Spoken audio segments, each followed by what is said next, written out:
Hello everyone, and welcome once again to the Heir's Lair. I am your host, aspiring author Jonathan Taylor. As I've mentioned in my social media, links in the description below, I am currently doing a read-through of the Witcher books by Andrzej Sapkowski. In this video, as well as several others both before and after it, I'll be giving my reviews and impressions of each of the Witcher books. I'll try to keep these reviews as spoiler-free as possible, just in case someone who hasn't read the books yet stumbles upon one of these videos. The topic of today's video is the fourth full-length novel of the anthology, The Tower of the Swallow. Before I start talking about it, however, I want to address a realization I had about this series while I was reading this book. I realized that up until now I've been treating this collection of stories, or at least the novels therein, as singular if interconnected stories, which means I had a specific set of expectations I had in mind when it came to what they were supposed to be like and how they were to be reviewed. In more practical terms, I think it's safe to say that I maybe gave a bit more weight to the plot and didn't really focus enough on the more esoteric aspects of the characterization of the and the world building that I think influenced the actual story and the actual presentation to a much higher degree. It's a pretty easy mistake to make because there are a lot of things within this story that seem to some extent anachronistic, like various types of insurance and scientific classifications for various monsters, as well as more progressive attitudes towards things like abortion and queer relationships, things that help modernize this saying.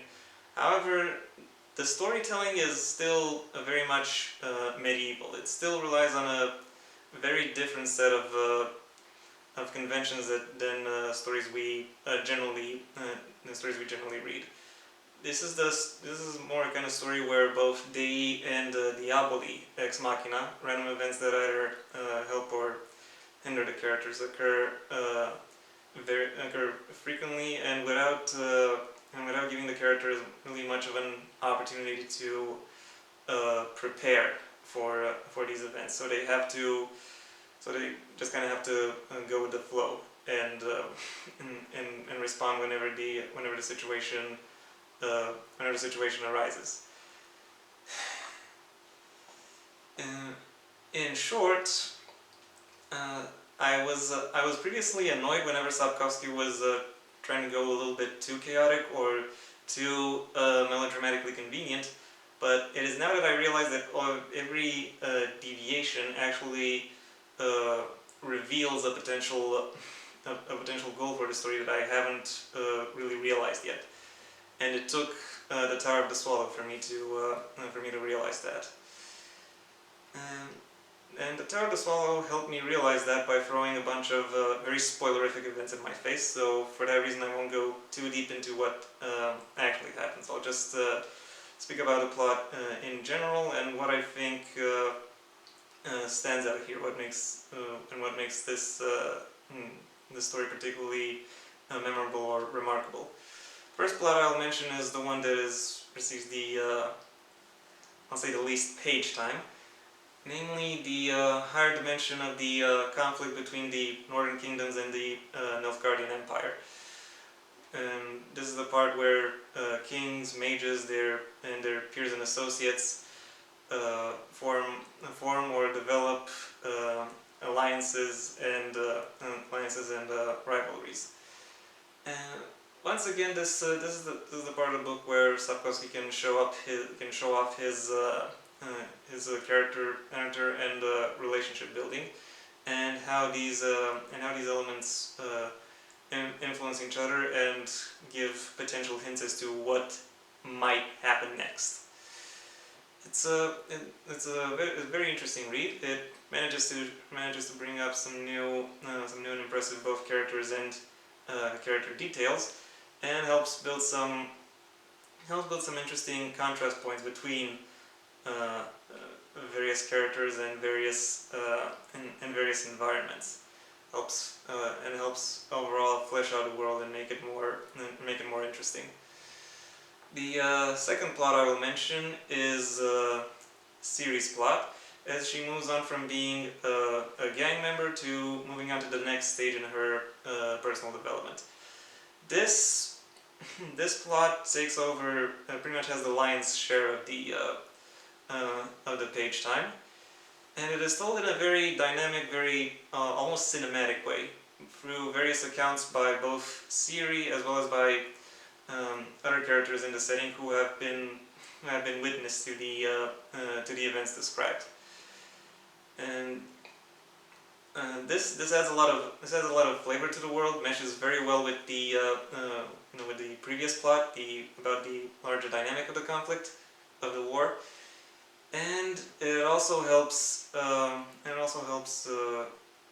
raise the tension through a narrative that is filled with a lot of twists and turns, and also there's a lot of emotional weight that comes from this particular thread, and from how Ciri herself learns